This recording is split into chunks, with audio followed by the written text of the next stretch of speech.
রাতভর সীমান্ত অভিযানে পাকিস্তানের ৫৮ জন সেনাকে হত্যা করা হয়েছে, এমনই এই দাবি করেছে আফগানিস্তান।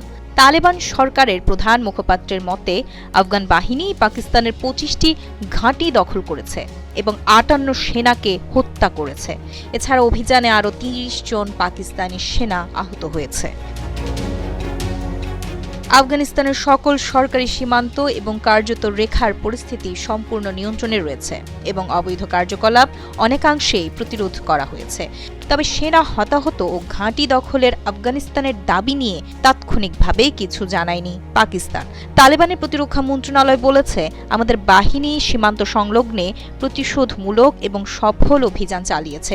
যদি বিরোধী পক্ষ আবারও আফগানিস্তানের আঞ্চলিক অখণ্ডতা লঙ্ঘন করে, তাহলে আমাদের সশস্ত্র বাহিনী দেশের সীমান্ত রক্ষার জন্য সম্পূর্ণ প্রস্তুত এবং কঠোর জবাব দেবে।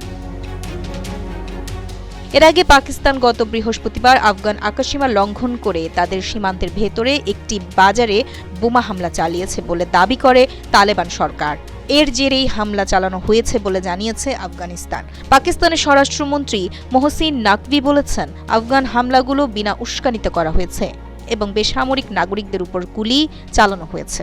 নাকভি সতর্ক করেছেন যে তার দেশের বাহিনী প্রতিটি ইটের বিনিময়ে একটি পাথর দিয়ে পাল্টা জবাব দেবে। তালেবানদের হামলার তীব্র নিন্দা জানিয়ে নাকভি বলেন, বেসামরিক জনগোষ্ঠীর ওপর আফগান বাহিনীর গুলি বর্ষণ আন্তর্জাতিক আইনের স্পষ্ট লঙ্ঘন। সামাজিক যোগাযোগ মাধ্যম এক্সে এক পোস্টে পাকিস্তানের স্বরাষ্ট্রমন্ত্রী নাকভি বলেছেন, আফগানিস্তান আগুন ও রক্তের খেলা খেলছে।